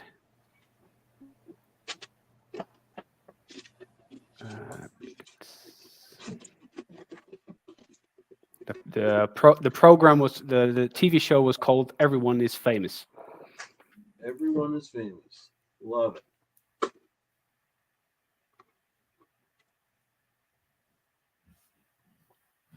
Let's see. Hold on.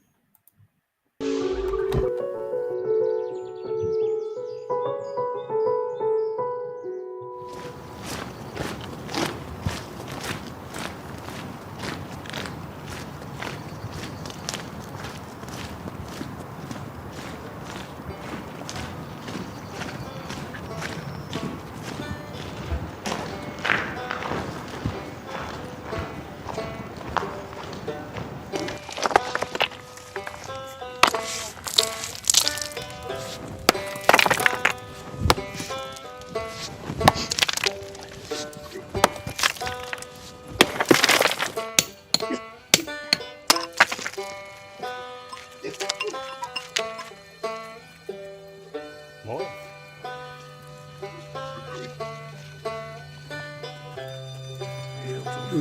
Hier wat kantjes. Kantjes, ja. Oh, wow.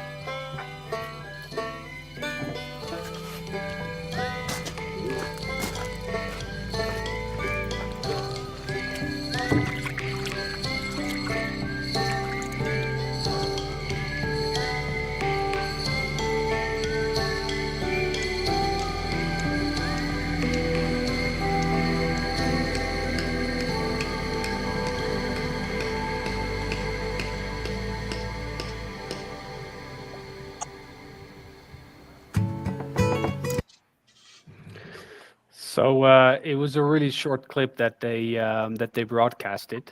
But for us, the story was more funny because you saw us extracting the crystals from that hole. And when we continued digging an hour later, we found crystals up to, was it 20, 25 centimeters or something? Something It like was that, yeah. ridiculously big. I've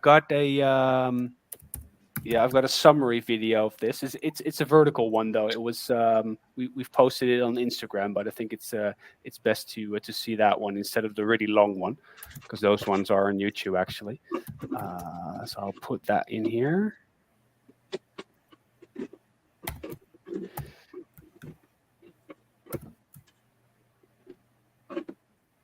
If I can find it. I might be able to do a quick pan here. Wow. Yeah, got it. There it is. So it's a really short summary, also made vertical from the biggest. Wajo! Oh. Wow. Oh, Dan moeten jullie eens even kijken wat dit is dan. What? dit is crazy. Look at the orange in there. Wow.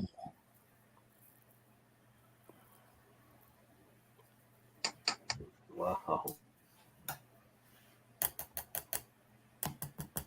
Oh man, I want something like that in my collection. Oh. All right, I'm coming over, guys. Yeah, it's calcite, Robert. Yeah, Thank you. it's indeed calcite. Yeah, this was actually the first time we found crystals together that we gave names because they were so big and so unique. So we have the just doing it by heart. We have the three of a kind, I think. Yeah. We have the king of the castle, which was the biggest crystal at the beginning. That was all the way at the top of the pocket. And the last one was the Eye of Sauron, because it looked like the towers with the eye in the middle. Yeah, and people actually liked the fact that we gave them names. So we did an exposition on that mineral fair in The Hague. So we didn't tell anyone about these finds until we had that exposition, and then we showcased it for the first time. There were even people from Belgium that come to their quarry on a weekly basis, and they were looking at the pieces and were just shaking their heads like, no way, no way that you guys found this. They came back 20 times looking at it again. No way, no way. So that was really cool. Yeah, once in a lifetime find for that location. Wow. A question from Robert. Do you acid wash? Well, not normally. These crystals were cleaned with water and they were like that, so that's good. In seldom cases, we have to clean them more when they're really dull, but I don't like it. I like it when nature makes the crystals like they are, and they stay like that. But okay, it's possible. Yeah, we also sometimes clean crystals with we call it detonite, but I think in the US it's called mineral clean, which is a composition of a couple of chemicals that allows you to remove iron rust. I think it's super iron out. That's super iron out. Yeah. Iron out. Yeah. Yeah, that's the US name. But we have it here on the markets as well. But we tend to make it ourselves with a mixing it up, and then you can keep it for 24 hours. And we throw in all the quartz and all the smoky quartz and amethysts, and then it removes all the limonite and iron, and you end up with pieces like this.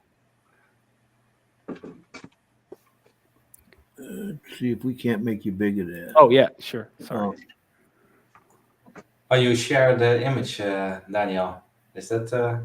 No, just on big screen. Here we go. Yeah. So this is a big.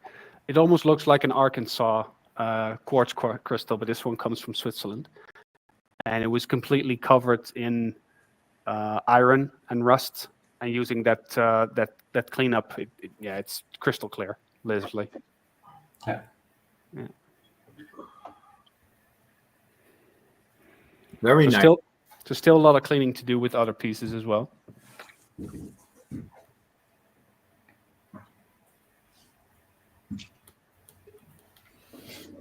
So that's something we wanted to share as well, because this was one of our adventures, and many more adventures that we have, of course. But this is cool to show, and also you don't know Europe, but you see those calcites. Calcite is common, but as we say, the quality and clarity and size of those crystals, I don't know if it's common in America, but this is a dream came true. Wow. It's incredible. It's definitely a pretty specimen. Yeah. Absolutely. Cool. Yeah, and more. Maybe we should come visit another time and make more cool stories together. Well, yeah, you're definitely welcome to join us anytime.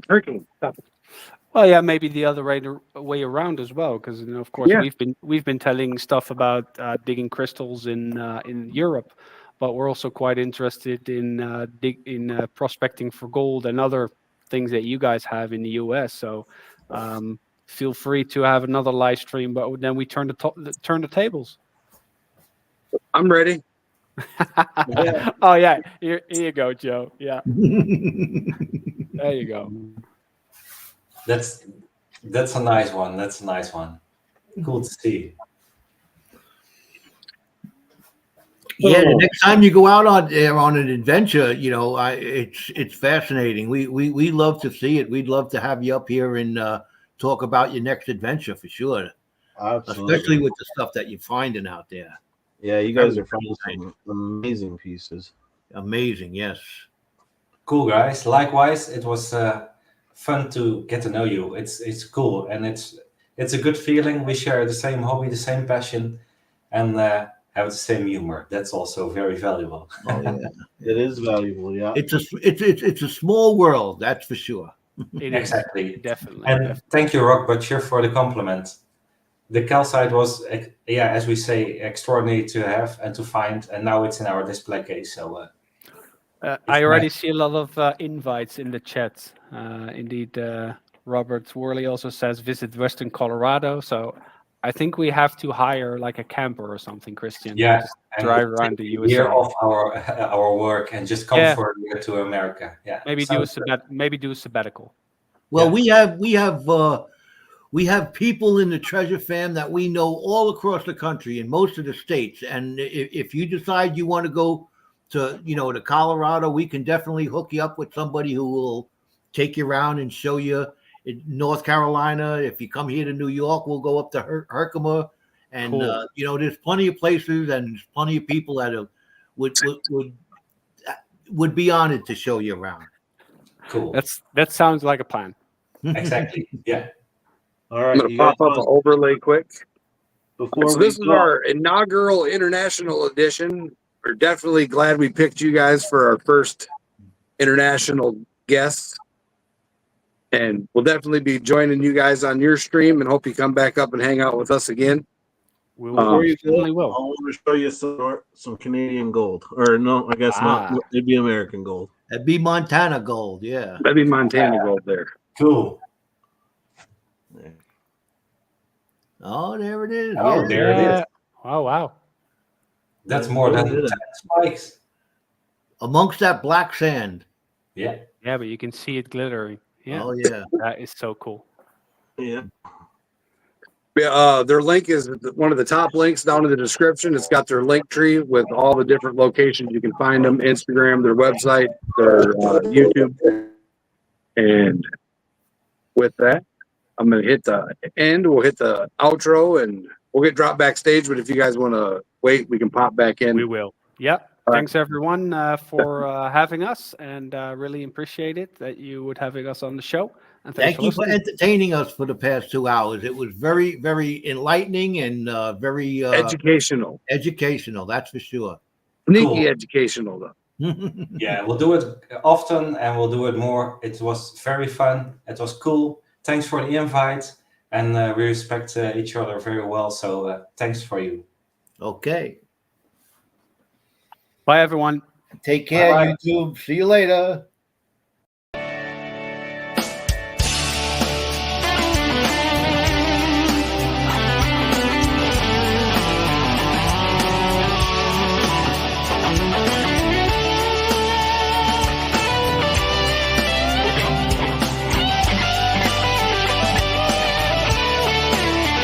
On the horizon, the sun is rising.